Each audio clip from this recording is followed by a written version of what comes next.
Bonjour à tous, donc pour ceux qui ne me connaissent pas, je m'appelle Chalard Aurélien, donc je suis préparateur physique au Grand Angoulême Athlétisme. Je vous fais une petite vidéo aujourd'hui pour vous parler donc, de la souplesse articulaire, donc, notamment donc, de la mobilité. Alors pourquoi faire de la mobilité? C'est tout simplement, donc, comme j'ai dit auparavant, de la souplesse articulaire, de la souplesse musculaire, qui va vous permettre d'atteindre donc, des gains physiques, donc de passer un cap. Voilà.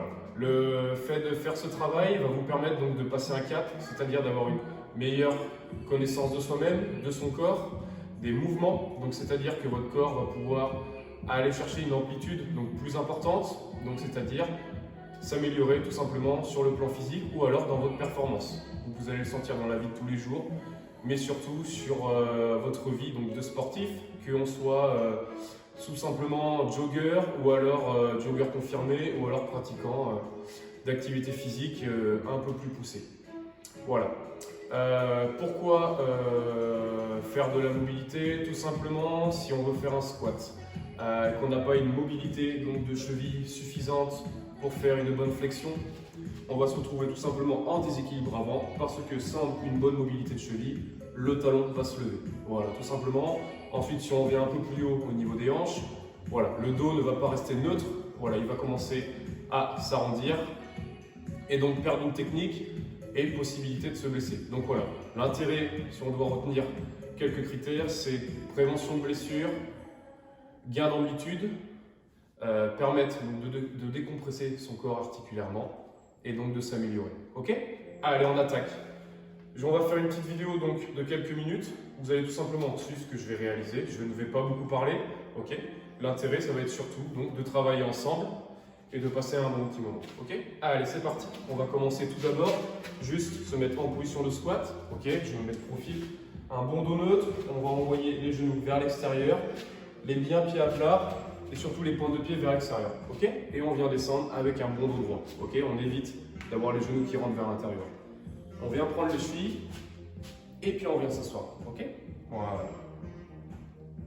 Là, je peux venir travailler tout simplement en faisant des petits ronds. L'important, ça va être de ne pas lever les talons et de venir travailler sur une amplitude de cheville. Déjà, qui n'est pas forcément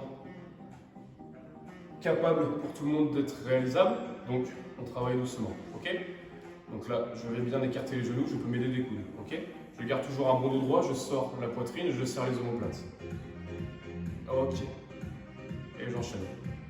Si ensuite je peux, je viens poser un genou au sol en restant bien le pied à plat. Et j'enchaîne. Voilà, tout simplement. J'en fais une dizaine.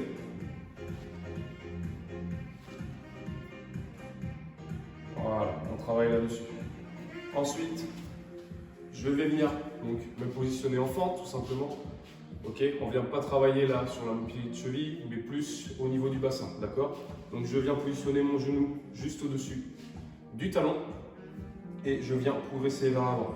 On imagine qu'on tire mon genou vers l'avant et qu'on tire ma jambe vers l'arrière et je permets à mon bassin de travailler en profondeur, ok?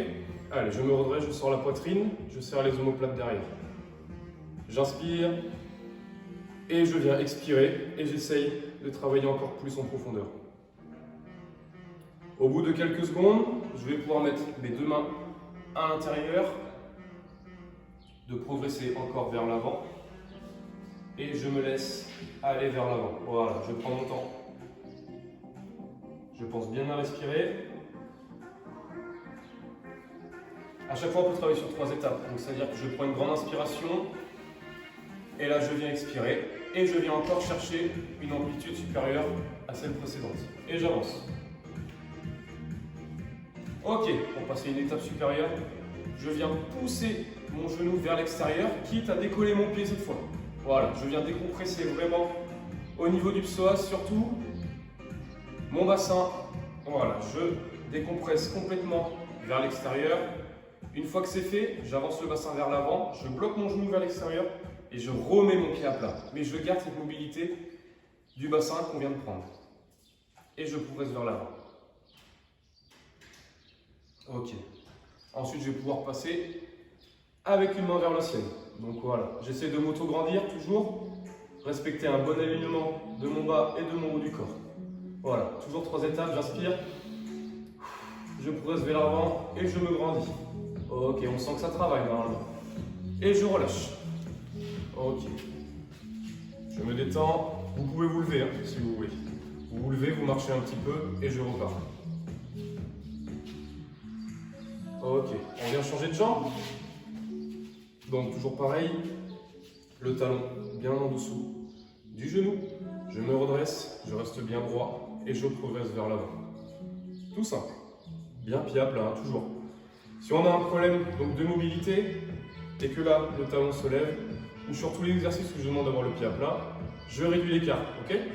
Je me regrandis et je vais moins chercher vers l'avant ou alors je reste moins droit. Ok? On s'adapte. Voilà, je progresse vers l'avant. Je relâche. Je viens mettre mes deux mains au sol.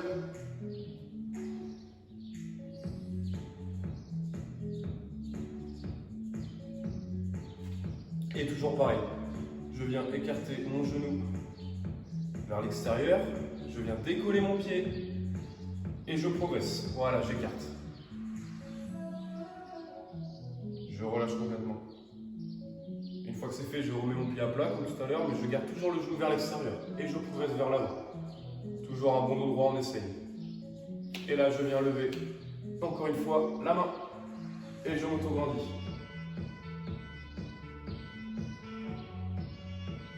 Ok, je relâche